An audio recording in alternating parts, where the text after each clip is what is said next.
The outcome of President Trump's recent meeting with Ukrainian President Volodymyr Zelensky and European Union and NATO leaders remains unclear. On the one hand, we know that President Trump, a couple of days earlier when he met with Russian President Vladimir Putin, seemed to change President Trump's approach and align it more with Russia's approach, meaning President Trump had been threatening harsh sanctions on President Putin and on Russia if President Putin did not agree to an immediate ceasefire with Ukraine, which then would allow Ukraine to negotiate an acceptable end to Russia's war on Ukraine without intense military pressure and killing of civilians, overtaking the negotiating approach of Ukraine. But after President Trump's meeting with President Putin, President Trump seemed to take Putin's approach. Putin wanting to keep on fighting and saying, well, let's have a comprehensive solution to the war in Ukraine, rather than a short-term ceasefire. I think President Trump misunderstood President Putin's goals. President Putin clearly doesn't want to end the war, but President Putin seemed to have persuaded President Trump that Putin does want to end the war and do something even better, which is a lasting peace agreement, which will take forever to negotiate and will buy Russia the time Russia needs to be able to continue its war and try to grab new territory from Ukraine as it attempts to dismantle Ukraine's government and Ukraine's military, prevent Ukraine from moving toward the Euro-Atlantic community, and prevent Ukraine from remaining an independent country.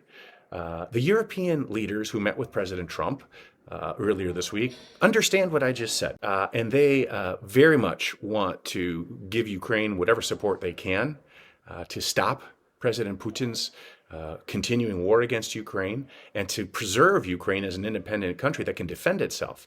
So it seems that at the meeting in Washington with President Trump, European leaders, especially French President Emmanuel Macron and British Prime Minister Keir Starmer, offered to provide troops on the ground in Ukraine as a stabilization force or peacekeeping force to prevent or to deter Russia from future attacks on Ukraine once there's a ceasefire in place.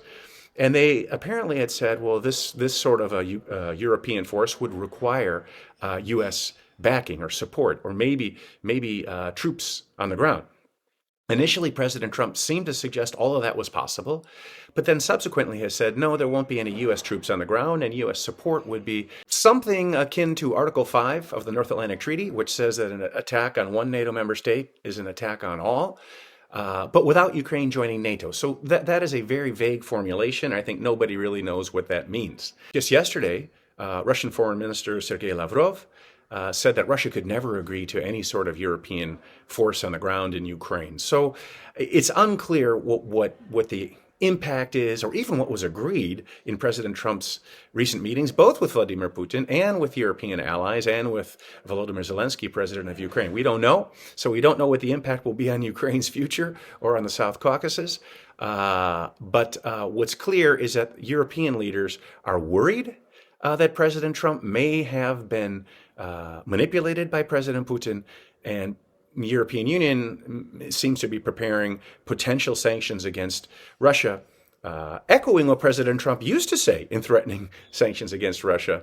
But it's not clear at this point what those potential sanctions by the European Union are.